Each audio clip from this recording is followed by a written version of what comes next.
Good afternoon, everyone, and welcome to BTO's seminar on mitigating the risks in sports claims and how to avoid scoring an own goal. It's 12 o'clock, so I'm going to just get started for those of you who have joined us. For those of you who don't know me, my name's Mark Hastings. I'm a partner and a solicitor advocate in BTO's insurance and litigation team. One housekeeping issue to say before I get started, that the seminar or webinar is going to be recorded. So if you don't fancy appearing in bright lights in the video, then I'd suggest you maybe keep your camera off. So without further ado, I think we should just get started. I will hopefully be sharing my screen with you. I confess that technology and I are not always the best of friends. So if it disappears, some kind soul let me know. And I will do my best not to show you the rest of my computer screen and just take you through the slides. So the genesis for this particular talk is really the upcoming Euros and the season or summer of sport that's all going to be upon us. There's a host of sporting activities: the Euros, the Open, Wimbledon, the World Indoor Athletics, the Grand National, and the Olympics are all fast coming down the track within the next couple of months or so. What I propose to look at today is some of the issues that can arise in sports-related injury claims, and offer you just really a few observations on the risk mitigation measures which sports clubs, regulatory bodies, academic institutions, or whoever else is in control of a sporting activity might wish to do in order to, as I've said in the intro, avoid scoring an own goal when it comes to any claim that you might be having to deal with. I suppose by dint of the broad spectrum of sports that can be undertaken, we're not going to have time today to really go into a deep dive as to the minutiae of any particular sport or activity. My observations this afternoon are really to set the scene and give you some food for thought. And I would just repeat that for those of you who are joining maybe a couple of moments late, that the webinar is being recorded. So if you don't want to be on the camera, please keep it off. And also I'd be grateful if everyone could keep their microphones off. So let's just get started. The content for today, what I propose to run through with you, is firstly to deal with the standard of care that the courts will apply in a case which arises from an injury or incident arising out of a sporting event.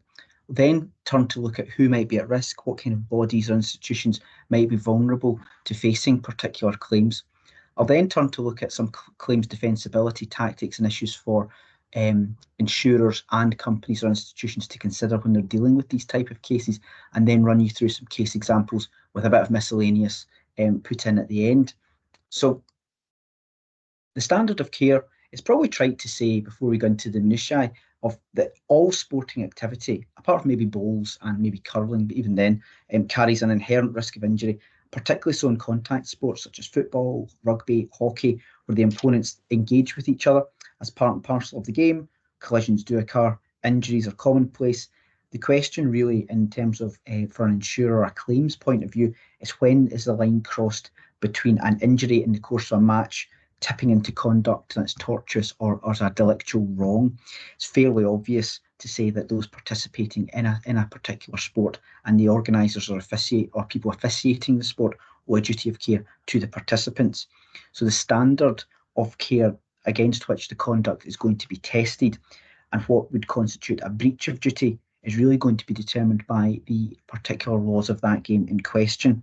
In general terms, though, when it comes to professional sport, it would have to be conduct that fell well below the standard of a competent professional player, going beyond an error of timing or judgment in a particular case. Foreseeability of risk and harm also very much comes into that. The test's a high one when it comes to professional sport, but arguably you might think, well, what about amateur sport, or what happens there? Is it a bit muddier, or what standards are we working to when it comes to amateur or junior level football or golf or something like that? That may be a more of a difficult question to get an answer to. The seminal case in this particular area of law is Condon against Bassey, which is an English case from 1985. You'll see from the slide on the screen that it was a high tackle in a football match. At first instance, the High Court held that there had been serious and dangerous foul play by Bassey, which showed a reckless disregard for the plaintiff's safety, falling well below the standards which might be reasonably expected of anyone pursuing the game. That case was appealed to the Court of Appeal, and what the Court of Appeal said in Condon holds in the judgments which have flowed in the last 40 years or so since that the duty is to exercise the level of care that's commensurate with the gravity of the circumstances, taking into account all the relevant factors. And that's quite a wide test, and tried to say it might be very much fact specific as to whether there's been a breach. The standard is objective, depending on the circumstances of the prevailing event. Also, the court said that there's a higher degree of care expected when you're playing at a higher level than when you are playing in a local match, for example. So that takes me into the field of, well, what does it have to be reckless, or can conduct simply be careless for a breach of duty? I'm not sure that's the best way to think about these particular cases. The best way I would say to characterise something like this is to ask yourself the question of whether the degree of care shown was reasonable in all the circumstances, tested objectively. I've put two cases on the slide. I'm not going to try and pronounce the first case, but the Albana against Clark case is another one. They're both rugby cases from the last couple of years involving dangerous tackles, where it was argued that the tackles were they reckless, were they careless, what standards were the players being held to, and did it have to amount to recklessness in order to sound in damages as a breach of a common law duty of care. I suppose you might then think, well, what about, that's all very well for regulated sport, whether at a professional and amateur level, what about unregulated sport or any activity that might fall within the broad definition of what you might consider sport to be? I put on the slide quite an interesting case from about 20 years ago of Blake against Galloway, which went to the Court of Appeal in England and Wales. Now, not particularly sure if it constitutes a sport, but what happened in Blake and Galloway was a bunch of boys were engaged in throwing bark chips at each other, and there had been agreed rules of engagement in that place. And the Court of Appeal had held that if you're participating in an informal game or horseplay or messing about, as opposed to a regulated sport or activity, where it's been tacitly agreed or verbally agreed by conventions, you could only really be held liable if your conduct or the conduct displayed was reckless or showed such a high degree of carelessness. So, for example, if you've agreed to throw bark chips at each other, if that's your want, then I suspect throwing a rock at your opponent would meet the high degree of recklessness or carelessness. And if that caused an injury, then you might very well have a claim against you. Quite whether you would have insurance for throwing rocks at someone is that entirely another matter. There may well be insurance for that. Who am I to say? So, in terms of standards of care, what conclusions can we draw at this point? What conclusions should you have in mind when you're dealing with one of these cases, or you are an institution facing a case or a claim like this? Breaches of the laws of the game aren't always going to amount to negligence. The courts have held in the past that if you exceed the laws of the game, that might still be reasonable in the particular circumstances of that incident or sport. So not every foul, which is a breach of the law of the game, is going to be negligent. It just very much it's highly fact specific. But what we can take out as a general theme is the conduct has to go above and beyond the range of what would be acceptable conduct. You have to take into account the nuances of the specific sport itself. So, for example, you wouldn't apply the same judgment to two parties or a party throwing a punch in a boxing match as you would to a football match, where one's inherently part of the sport and another is very much not part of the sport. But in rugby, for example, disturbances or collisions or violent conduct between players perhaps is more commonplace because it's more of a contact sport than, for example, football. So when you're looking at these cases, it's very much a case of who did what, when did they do it, what methods did they do it by, and what was the intent, or was there in fact intent in the conduct, and all of which goes into the assessment of the standard of care to be displayed in the circumstances. So that's standard of care as a concept when you're dealing with sports cases. Who's at risk here? So the list is potentially quite wide. Suffice to say, there's a range. The slide you can see shows a range of sports clubs, academic institutions, leisure clubs, and regulatory bodies. I'll come back to them. Referees, leisure clubs, and those may be officiating the games. So if you're a claimant, you might, in the first instance, be seeking to cast quite a wide net to draw in not only perhaps the participant who caused the injury or the venue in which the event was staged, alongside the club who may have organised it, and ultimately the party or parties who had control and responsibility for the event or the match in question. I'll go to case law at the end of this, but that draws out the type of examples where sporting events where claims have been made and criticisms levied against regulatory bodies and institutions which were successful. Look at that in the context of what steps you can take to mitigate against that. So I mentioned governing bodies. Some of you may be familiar with the quite well-known case of Watson against the British Board of Boxing Control. That was a case from over 20 years ago and really changed the law in terms of what's required in terms of a standard of care and when an event organiser or a regulatory body will be held to have fallen below the standard of care to be required. Very briefly, Mr. Watson was knocked out in a boxing match. There was then a 7-minute delay for the ringside doctor entering the ring. There was no specialist medical equipment ringside. The doctor themselves wasn't an expert in resuscitation, and there were no ringside safety measures in place. Effectively, if the court held that if Mr. Watson had been seen to earlier, he wouldn't have sustained a traumatic brain injury and would have made a full recovery. So by dint of the failures of the organiser and the regulatory body to put in place appropriate risk control mechanisms, that caused or materially contributed to the injuries he sustained and the damage that he sustained, which was lifelong. Briefly, also should mention that it's been quite well publicised, the ongoing class action against the RFU, Rugby Football Union, the Welsh Rugby Union and World Rugby. There's 300 claimants in that case south of the border, and as my understanding is that's due to go to trial sometime in 2025. Again, the basis of that is the regulatory body is alleged to have failed to protect players, professional players, against the risk of concussion. There's also, it's been appearing in the press on a number of occasions over the last year or so, the ongoing debate about concussion and whether that causes dementia in football. There's been an inquest, a well-known inquest a number of years ago in the Jeff Astle case where his death was ruled to have been an industrial injury.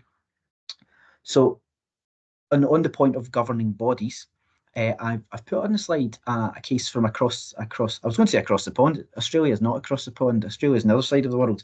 The case of McManus against the Newcastle Knights, that was an interesting case which resolved late in 2021. James McManus was a rugby league player for the Newcastle Knights. Effectively, he had to retire in 2017 on account of TBI-related symptoms, concussions, cognitive impairment, impairment of memory, headaches, depression, anxiety. His argument was effectively that the Knights had breached the duty of care owed to him by continually requiring him to play, exposing him to the risk of concussion, and then failing to take steps to monitor him or assess him properly. He also said he should have been warned about the risks of concussion when he was recovering from a prior concussion, but he wasn't. That claim, in my understanding, is ultimately resolved quite quietly before trial.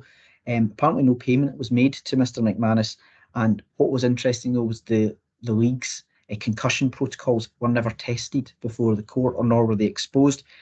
The point of raising it to you is it shows the type of case that can be made against a governing body, and in particular the risk of brain injury in what is a contact sport. So regulatory bodies and governing bodies, what steps are they taking? Beg your pardon, there's the more of the detail on the slide about McManus, which I've just referenced. Should say that copies of these slides will be available post webinar for anyone who's interested. So before I go into what steps of regulatory bodies have been taking, obviously there's an evolution in the laws and policies of a game, and not more so can we see in football in the last couple of years when VAR has been introduced. So for those of you who are Scottish or are taking any interest in Scottish football, VAR, video assistant referee, when it comes up that it's checking a possible penalty, the result for that is usually the next screen that we see is it says penalty to Rangers, but I probably shouldn't say much more about that. In terms of what governing bodies are doing and the evolution of that, I put on the slide the Scottish FA heading guidance, and I'd really, if you're dealing with, it's an example of a regulatory body taking active steps. They put out, it was the first football association in the world, is my understanding, to ban heading in under 12 games. It's developed protocols And in November 2022, headed a new heading guidance protocol, which you'll see on the screen. I don't propose to repeat that, but the genesis of it is the 2018 Scottish Sports Concussion Guidance of, if in doubt, sit it out. So that's an example of a regulatory body being active to a risk or an apparent risk that its players or participants may face, and taking steps to mitigate against that risk by putting policies in place to deal with that. Equally, in rugby, the SRU has to be commended in its protocols, and it's perhaps more in rugby, boxing, or MMA or the like that you might think about serious head injuries. In particular, Scottish Rugby, as it makes clear on the slide, has very well understood concussion protocols. There's a clearly defined emergency management action protocols that are in place. It also has the benefit of an incident decision tree that collects data from players, maps out onto dashboards about the head injuries sustained, what players have been injured, and that's crucial for the monitoring performance of players. And it's led to changes in the law on the game on head knockouts, the types of tackles that can be undertaken, and how one approaches a scrum. So a very useful protocol, and we can see another example of how a regulatory body has been alive to a potential risk or that its participants might face. That's governing bodies. What about those who are officiating games? I wanted to say a little bit about vicarious liability. Now, that's perhaps apparent in cases where the referee or the umpire or the officiator has a claim directed against them. What I would say to you is that an employment relationship is going to be critical, or a relationship akin to employment, for that nexus to be established about a close connection between any act or omission on the part of the umpire or referee and the failure to take steps to prevent a certain incident occurring leading to an injury to the injured claimant. If it's an amateur club, there's not going to be any vicarious liability. And one case I have mentioned to you on the slide is against Newlands School, 2007, from the English Court of Appeal. In that case, school rugby match, the school teacher, who was also the referee for the game, there's no conflict there, selected an overage player to play. He was sued as both the match referee and the school was sued on the basis that they were vicariously liable for his omissions in fielding the ineligible player in the first place, for the school's failure to withdraw that player, and also he was sued on the basis he was the referee and ought not to have let that player onto the pitch. The claim against him as a referee failed, but the claim against the school succeeded. So, claims defensibility. What can you do to mitigate against this, and what steps can you take, and you and your insurers take, or as an institution, a leisure club or an academic institution providing these sporting activities? What can you do? Firstly, the slide lists a number of issues to consider. Firstly, witness evidence. Like any type of incident, the accuracy of witness evidence is important, whether it was taken contemporaneously or what was recorded in the aftermath. My view is the earlier you can recover that information and secure it, that's vital in the assessment of any claim, the preservation of that contemporaneous witness evidence. Video and camera recordings, like many things, a lot of sporting events, whether professional or amateur, are recorded. If there is video evidence, try and secure that at as early a point as possible. Equally, the delegate or accident reports, what was reported contemporaneously at the time by those who were the event organizer or the referee. If it was a football or rugby match, what did they record? I.e., what did they record about the weather, the state of the playing surface, comments made, and what was their view about the tackle or incident which might have unfolded? Referee opinion, if it was a professional game or an amateur game, you might need a referee opinion on how it was officiated. Was it deliberate conduct? Was it reckless conduct? Where did the conduct sit in the spectrum? How did the referee on the day judge matters? Was the offending player sent off? Issues like this are important in your assessment of liability and in whether you can defend the claim or not. Expert evidence, I think you need to be careful with that, but it does have a role depending on the type of sport you might be faced with. I certainly had a claim involving ultimate frisbee years ago, and unsurprisingly, there's not many experts who could opine on ultimate frisbee, but in other sports there'll be a number of different experts. If it's event management and the assessment of risk, there's plenty of well-known experts dealing with that. Finally, policies and procedures. The claim might be dependent in assessing what the organisation did, who knew what, when, and what steps did it have, or measures did it have in place to deal with known and foreseeable risks. So the qualifications of those who were involved in the planning, monitoring, and implementation of an event will be judged in assessing the standards against which the offending player incident took place against. I suppose the point here is that in terms of claims mitigation, it's to be important to be aware of the protocols that an organisation requires to adhere to be forward-thinking and proactive in the assessment of risk and the imparting of information to participants, and the physical setting in which the event might unfold in.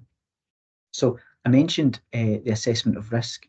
So quite a number of you might be familiar with the case of Euros. It's quite a well-known case on risk assessment. So the failure to carry out a risk assessment can't really be directly causative of an injury itself.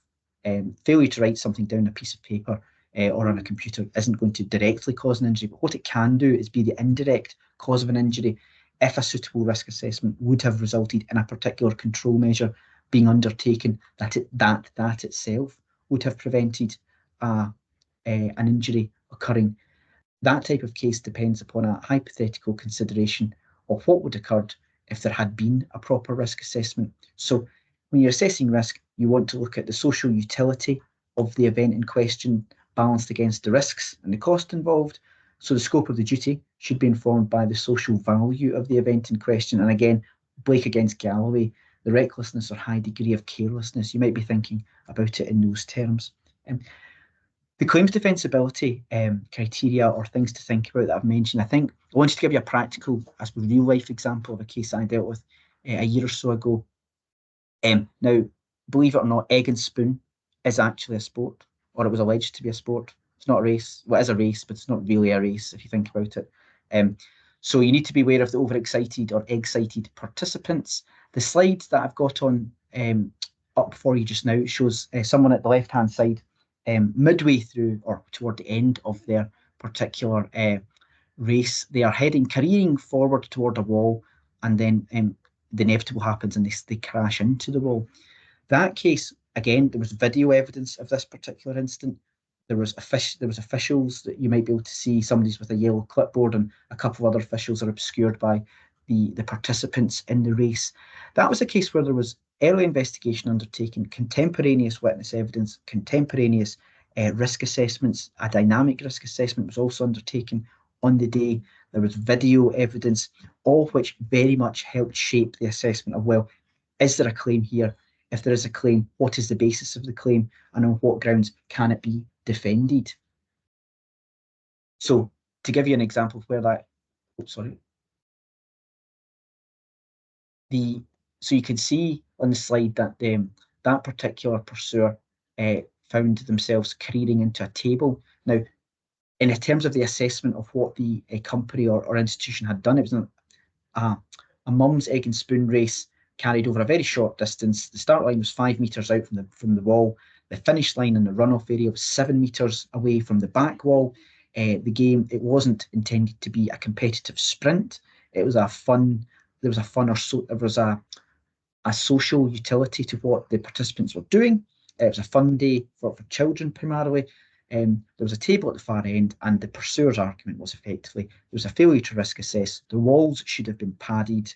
The table should not have been where it was. The course should have been shorter, and there should have been race marshals with ticker tape everywhere, effectively. So that case, I am happy to say common sense prevailed in that case, and it failed. But to give you an idea of the levels that claimants and the angles that claimants might come to, that case really heavily relied on expert witness evidence. The pursuer had a very well-known expert in the assessment of risk and events organising. Their argument was effectively that the PE guidance for schools and school sport and physical activity would apply to this case. They also sought to draw on UK indoor athletics guidance. I mean, it actually, at one point, you think, where is this all going? But, suffice to say, this actually did make it to proof. So that requires, lay witness evidence can't deal with that.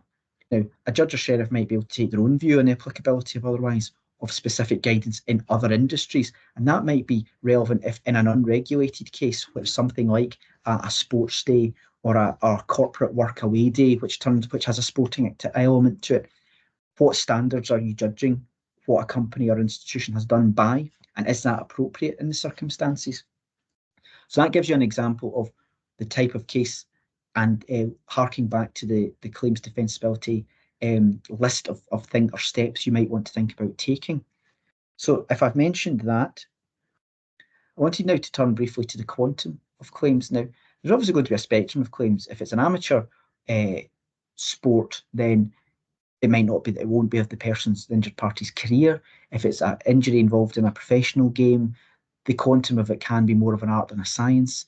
The loss of a chance claims, as we know in any professional indemnity claim or otherwise, are fraught with uncertainty of what might have happened but for this event changing the trajectory or course of events. Spectrum of experts might be required: medical, vocational, sporting, accountancy, agents, and industry experts to talk about, well, would a particular person have made it in a sport?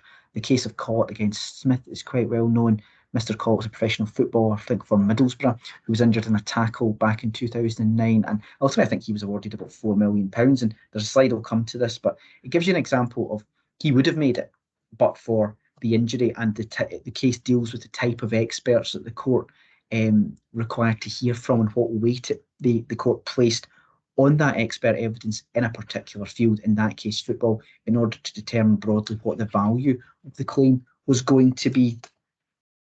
So that's what I wanted to mention to you about the quantum of the claim.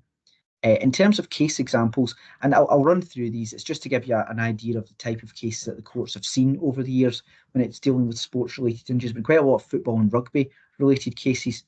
Tomlinson against Congleton Borough Council, 2003, a well-known case in the field of risk assessments. In Tomlinson, the defenders owned a park in which there was a disused quarry, which formed a dangerous shallow lake in the summer months. They knew that people swam in it. There were prominent warning signs around the quarry, and park rangers over and above that had been deployed. The claimant in Tomlinson dived in, sustained life-changing injuries. His claim failed. This case went to the House of Lords, and the House of Lords held it would be rare for an occupier to be under a duty to prevent people taking inherent risks that were inherent in the activity that they chose to do so of their own free will. They wanted to climb mountains, swim in lakes, or dive into anything. That was entirely their own affair, and there should not be a liability upon the council in that respect. I mentioned to you just a moment ago the case of Collett. So I won't go back on that. But if you are dealing with a case involving professional sports, it's worth a read in terms of the type of witness evidence, the type of expert evidence that the court found helpful in valuing that particular claim. Vowles against Evans and another, that was a case involving a rugby referee. Plainly, referees are there to enforce the rules of the game and for the protection of the participants. That came sharply into focus when the Welsh Rugby Union were sued on the basis of a claimant by a claimant and where a scrum had collapsed. The referee admitted a flanker to take his place in the scrum. He didn't inquire about that individual's experience, and the flanker was the cause of the collapse of the scrum. The referee, in that case, a bit bizarrely argued that he didn't owe a duty of care to the players. That argument was unsuccessful, maybe unsurprisingly, but the Court of Appeal held that referees are there to enforce the rules, and the rules are designed to protect the players, so a duty of care was owed. Nonetheless, the standard for a breach is going to be pretty high. In a fast-moving game, referees are going to be allowed a margin of error for mistakes, oversights, or in fact an error of judgment. If they weren't, then I suspect that a lot of football pundits would very quickly find themselves out of work. The standard is what a reasonable and competent referee, and one may expect to see evidence about the competition rules and training at the forefront of any claim and or its defence. That equally goes for the experts. There's no point getting an expert referee who's been retired for 10 years. Ideally, one would want someone who is au fait with the current rules and standards of officiating in a particular sport. Wattleworth is the next case on the list. Again, a fairly elderly case, but involving motor racing. That involved a driver who was killed on a track day, unfortunately. The regulatory body in Wattleworth had made recommendations to the defendants over its crash barriers, and this was required for it to hold events. particular type of events. Now, the claimant in that case was killed at a track day, but which was a different type of event from which guidance had been issued by the regulatory body. The court held that's absolutely immaterial, as it was reasonably foreseeable that the lack of a suitable barrier could cause an injury to those using the track in any event, whether it was a formal competition or not. I think that case is a useful example of a wider view being taken on the concept of reasonable foreseeability with reference to industry standards and guidance in the assessment of whether there has been a breach of duty of care or not. The last case is the case of Anderson, and that's the final one I wanted to mention to you today. It's not as jazzy as the case name suggests. It involves basically a ski incident where the claimant had purchased ski lessons. During the course of those lessons, he went off-piste, which very much is a pun, in more ways than one. He crashed into a tree and sustained quite significant injuries. He'd actually struggled on a prior off-piste session that week. The court held effectively that the instructor should have recognised that he was a weak participant and the slope in question was out with his capabilities at that stage. There was a 70-30 split in the pursuit in the claimant's favour, the court effectively holding that he was 30% to blame for his own injuries for failing to voice his own concerns, given he was an adult. But in my view, it's a wee bit harsh. He wasn't a ski expert. How could he know the difficulty of one particular slope over another? I suppose the point that what the themes that draw out from some of the case law I've very quickly mentioned to you are really whether an instructor had made a suitable assessment of a participant's ability, was the slope appropriate, the qualifications of the person in control or having oversight of the activity, and also the claimant's own actions with reference to perhaps the regulatory body's rules. In this case, for example, the rules in it, the International Skiing Federation rules. I'm not sure many amateur skiers would particularly know them, but there you go. The final couple of points I wanted to make to you today is really to highlight perhaps the unglamorous topic of insurance, and really thinking about it from this point of view. Does a particular entity, whether it's a regulatory body, an academic institution, a sports club, a leisure club, does it have tailored indemnity insurance to cover the particular risks that are being underwritten? And does the underwriter have a specific understanding of the nature of the risk? So key industry knowledge in order to write a product that fits the package that's required. So does the product fit the risk or the package?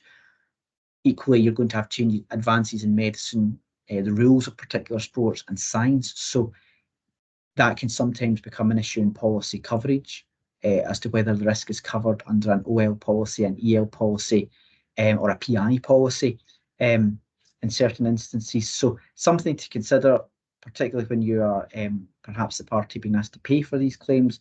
Does the policy cover the event or incident in question? And has your insured, should they have reasonably had that in their contemplation at the point of placing the risk with you?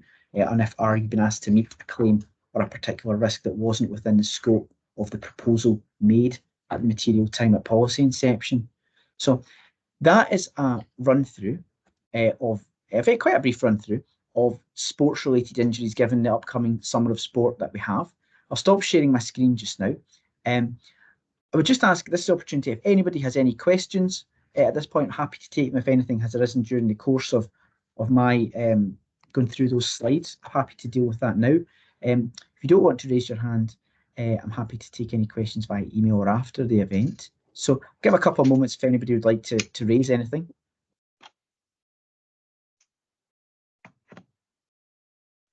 Mark, it's Stephen here. Hi, Stephen.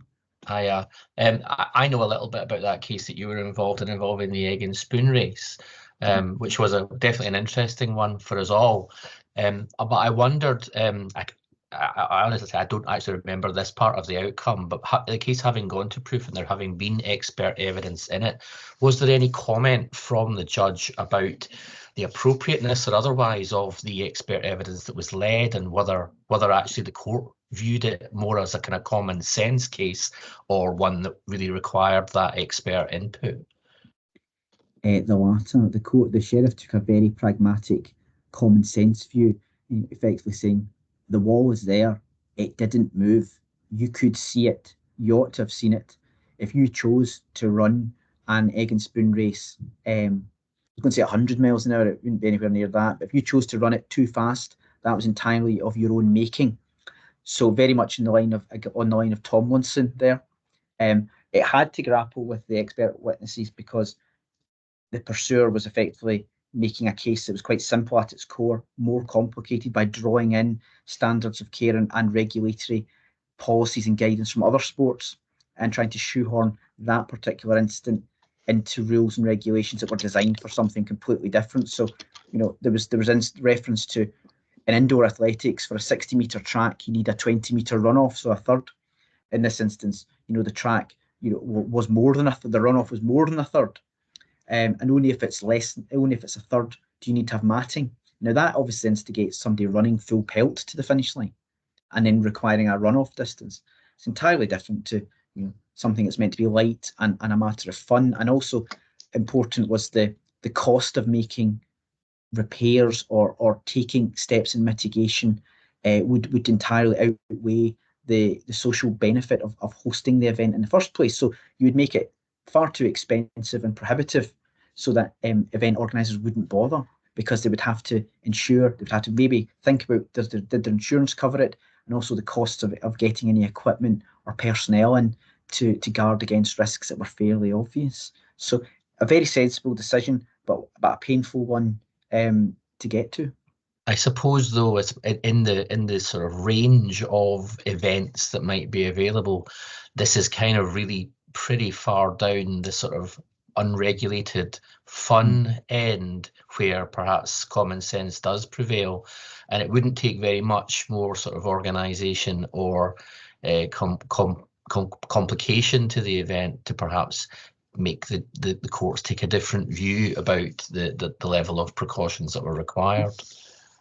I think that there's probably a segue there into work-away days and any activities that are organised on a work-away day. I'm aware of the Reynolds and Stratton Parker case, which was a work-away day involved effectively a race, what turned into be a bike race, and somebody sustained a head injury. So you can see if there's and that feeds into the insurance position as well, that if you insure a company to do one thing and then they go off and have another incident and an event occurs during the course of someone's employment, arguably, is that covered by the policy, and what standards should an away day or a sporting event taking place in the context of an away day be judged by effectively. So it can go off in tangents with these cases. It's not as simple as rugby players sustained injury on the pitch and there's a very discrete set of rules that we have to judge things by. I remember very back in the dim and distant past having a colleague who had to defend an employer who had sent their employees on a work day out, and they'd taken part of a bucking bronco thing called Shaggy the Sheep. So we were on the defence side of Shaggy the Sheep back in the day. So thanks for that. I'm glad it brought back a fond memory, Stephen. That's always good. Does anybody else have any other queries? Or if not, I'm happy to take them, but if not, I shall wrap this up and let everyone get off for what could be an early lunch. If nobody does, then I'll just draw the webinar to a close and put up the final background screen. It just remains for me to say thank you very much for your kind attention this afternoon. It's been very much appreciated, and I'll just bid you all good afternoon. So you're free to go, as they say. Thank you very much, Mark. Thanks, Mark. Cheers.